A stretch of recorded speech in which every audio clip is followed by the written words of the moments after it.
Hey everyone, it's Fahad. Today, we're diving into the world of psychology, but like, the really trippy stuff. You know how sometimes you just can't help but be fascinated by something? Like, how does language even work? We've all got these brains that are just little fleshy computers running all this wetware, and somehow we all agree that this, whatever it is a table. It's bizarre. So today, we're going deep into some fascinating psychology facts about human language. Have you ever seen those things where there's a word like blue, but it's written in red ink, and they ask you to say the color of the ink, not the word? That's the Stroop effect in action. Our brains are so used to automatically reading words that it takes effort to override that automatic response and focus on the color of the ink instead. It's like two parts of your brain are fighting each other, and the language part usually wins. This tells us that even simple language processing is a complex task for our brains. Think about how much your brain is doing all the time just to process language. Speaking of amazing brains, let's talk about bilingualism.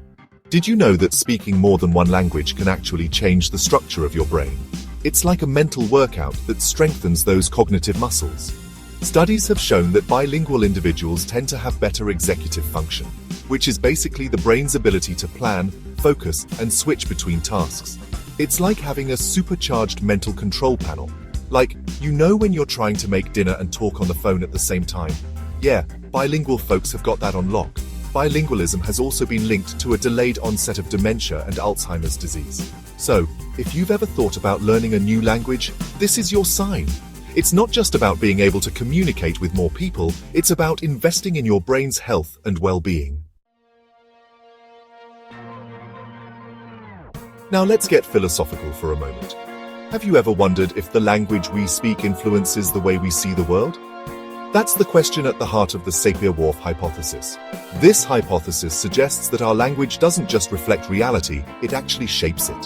For example, some languages have different words for different shades of blue, so speakers of those languages might actually perceive those shades as being more distinct than speakers of a language that only has one word for blue. It makes you wonder, are we all trapped in our own linguistic bubbles, seeing the world through the lens of our own language? Speaking of language and thought, let's talk about the incredible ability of infants to acquire language. Think about it, babies are born into this world without any knowledge of language. Yet, within a few short years, they're able to understand and produce complex sentences. One of the most fascinating things about infant language acquisition is that babies are actually born with the ability to distinguish between the sounds of all languages. They can hear the difference between a B and a P sound, even if those sounds don't exist in their native language. But as babies are exposed to their native language, they start to lose the ability to distinguish between sounds that aren't important for their language. Finally, let's talk about the power of metaphors. Metaphors are everywhere in language, and they play a crucial role in how we understand the world around us. Essentially, a metaphor is a way of understanding one thing in terms of another. We use metaphors all the time without even realizing it. For example, we might say time is money or life is a journey. These aren't just poetic expressions, they're actually shaping the way we think about abstract concepts like time and life. By linking abstract ideas to more concrete experiences, metaphors help us to grasp complex concepts and make sense of the world around us. Well, there you have it. 5 mind-blowing psychology facts about human language. From the Stroop effect to the power of metaphors, language is a complex and fascinating aspect of the human experience. If you found these facts fascinating, make sure to like, share, and subscribe for more mind-blowing content. See you next time.